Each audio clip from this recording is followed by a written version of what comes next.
Perkenalkan, nama saya Lisrwati, saya dari Prodi Pendidikan Fisika.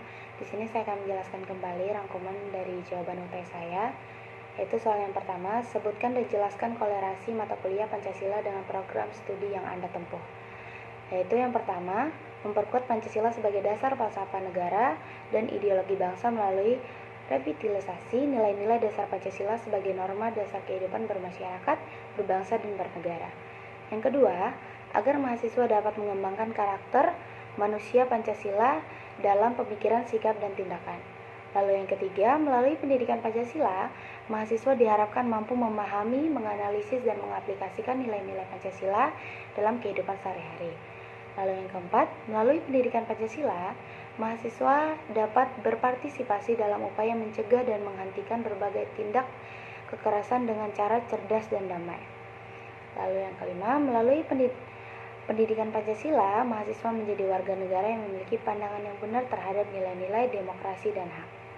Lalu yang keenam, melalui pendidikan Pancasila, mahasiswa berpikir kritis dan objektif terhadap persoalan kenegaraan, HAM, dan demokrasi. Lalu soal yang kedua, bagaimana mengimplementasi nilai-nilai Pancasila di masyarakat? Nah, implementasi nilai-nilai Pancasila dalam kehidupan bermasyarakat, berbangsa, dan bernegara diupayakan agar tidak mengakibatkan perpecahan yang merugikan setiap orang, bahkan dapat merugikan negara Indonesia. Pancasila sebagai ideologi bangsa, terdapat nilai-nilai yang bisa diaktualisasikan dalam kehidupan sekitar. Tanpa nilai-nilai Pancasila tersebut, masyarakat Indonesia tidak akan memiliki pandangan atau pedoman untuk menjalankan kehidupan berbangsa dan bernegara di dalam negara yang memiliki budaya beragam. Nah, dalam implementasi kelima sila Pancasila, yaitu pada sila pertama, ketuhanan yang Maha Esa, mengandung nilai yang luhur dalam kaitannya dengan ketuhanan, keagamaan, keadilan, dan kenegaraan. Penerapan dalam sila pertama ini, Pancasila dapat dilakukan dengan menghormati setiap perbedaan, yaitu perbedaan keyakinan yang beragam antar masyarakat, membina kerukunan hidup antar masyarakat yang memiliki perbedaan agama dan keyakinan, tidak memaksakan suatu keyakinan atau agama kepada orang lain, dan menumbuhkan sikap saling toleransi antar umat beragama. Kemudian implementasi pada sila kedua, yaitu kemanusiaan yang adil dan beradab, mengandung makna mengenai penghormatan terhadap orang lain walaupun setiap masyarakat memiliki perbedaannya yang beragam.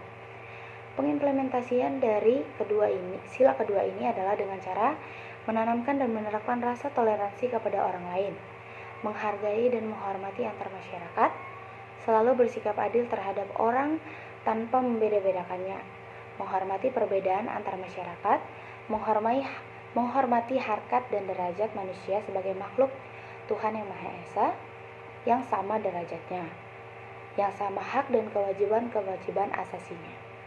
Kemudian menanamkan rasa nasionalisme dan komitmen pada eksistensi bangsa, dan yang terakhir adalah terciptanya keadilan sosial bagi seluruh rakyat Indonesia. Selanjutnya pada sila ketiga, implementasinya yaitu masyarakat Indonesia diharapkan dapat menempatkan persatuan, kesatuan, serta kepentingan dan keselamatan bangsa dan negara di atas golongan atau pribadi. Nah, menempatkan bangsa dan negara di atas kepentingan pribadi berarti rela dan sanggup berkorban demi bangsa dan negara yang dilandasi oleh rasa cinta tanah air dan semangat membangun rasa nasionalisme. Kemudian, sila ketiga ini dapat diimplementasikan dengan cara menghidupkan segala perbedaan yang ada sehingga perbedaan tersebut dapat mengarah pada kesatuan sebagaimana semboyan negara Indonesia. Nah, yaitu Bhinneka Tunggal Ika, yang berarti walaupun berbeda-beda tapi tetap satu tujuan. Ciptakan suasana yang saling tolong-menolong di balik segala perbedaan yang beragam sehingga akan terciptanya kehidupan yang rukun antar masyarakat Indonesia. Sila ketiga Pancasila ini juga memberikan kesempatan secara leluasa dalam mempertahankan persatuan dan kesatuan bangsa Indonesia. Kemudian sila keempat. Nah, pengimplementasian dalam sila keempat ini, masyarakat diharapkan bisa memuliakan, menghargai, dan menghormati orang lain tanpa membedakan sedikit pun, selalu bersikap jujur saat adanya pemilu, dan tidak saling menghina antar warga negara. Yang terakhir, sila kelima, masyarakat Indonesia menyadari sepenuhnya bahwa manusia memiliki hak dan kewajiban yang sama di mata hukum. untuk menciptakan keadilan sosial untuk seluruh rakyat Indonesia, maka dalam hal ini perlu adanya kesadaran dan perkembangan sikap dan suasana kekeluargaan dan gotong royong untuk segenap masyarakat Indonesia. Untuk itu, perlu adanya kesadaran sikap yang adil antar sesama dan menjaga antara hak dan kewajiban serta menghormati harkat dan martabat orang lain, serta menanamkan sikap tolong-menolong sehingga dapat terwujudnya kehidupan yang rukun dan damai. Kerja keras juga diperlukan dalam dokumentasi sila kelima ini untuk mencapai kesejahteraan bersama. Kemudian kita lanjut ke soal yang ketiga, yaitu jelaskan apa yang dimaksud dengan aliran liberal individualis dan aliran kolektivis atau sosialis. Nah, liberalisme dapat tumbuh dengan demokrasi karena keduanya didasarkan pada kebebasan. Ideologi liberalisme juga memiliki pandangan bahwa dalam aspek politik yang paling penting adalah kebebasan individu dan kesamaan hak di antara mereka. Oleh karena itulah, liberalisme menolak adanya pembatasan terutama dari hal keagamaan dan pemerintahan. Negara yang menggunakan ideologi liberalisme diantaranya adalah Jerman dan Amerika Serikat. Sedangkan individualisme adalah sikap, sifat, filsafat, atau faham yang memiliki pandangan bahwa kepentingan golongan, kelompok, atau diri sendiri, individu, jauh lebih penting dibanding kepentingan umum. Mereka juga beranggapan bahwa manusia mesti bertanggung jawab atas kebebasan diri mereka sendiri. Sifat individualisme ini menentang perintah atau aturan yang dibuat untuk mengatur orang awam, karena mereka yang bersifat individualisme memang mementingkan diri mereka sendiri. Individualisme merupakan kebalikan dari pluralisme. Kemudian, aliran kolektivis atau sosial. Nah, kolektivis adalah nilai yang dicirikan oleh penekanan pada kekompakan antar individu dan pengutamaan kelompok di atas diri sendiri. Individu atau kelompok yang menganut pandangan dunia kolektivis cenderung menemukan nilai dan tujuan bersama sebagai hal yang menonjol dan menunjukkan orientasi yang lebih besar ke dalam kelompok daripada keluar kelompok. Kolektivis ini juga adalah praktik atau prinsip bahwa identitas individu secara fundamental terkait dengan identitas kelompok kolektifnya. Ini merupakan preferensi untuk rangka sosial yang terjalin erat di mana individu saling menjaga satu sama lain dan organisasi melindungi kepentingan anggotanya. Contoh terbaik dari kolektivis adalah budaya kekeluargaan, di mana dalam hal ini budaya kekeluargaan mengutamakan keluarganya dan komunitas daripada individu.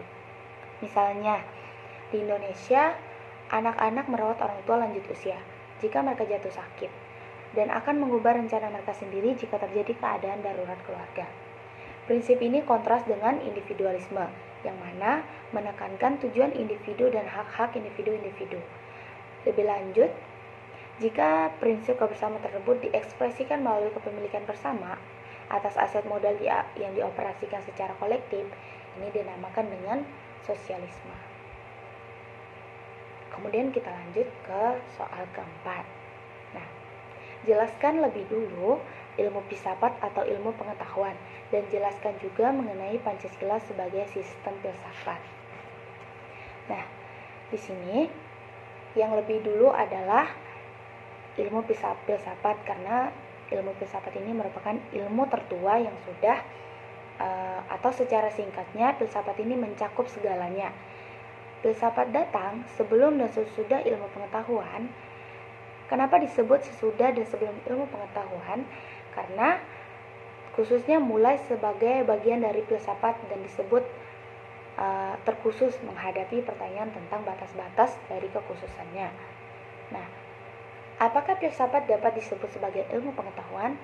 Jadi, filsafat ilmu merupakan suatu pengetahuan yang benar secara hakiki mengenai objek pengetahuan yang diperoleh melalui pendekatan atau sudut pandang metode sistem yang filosofis.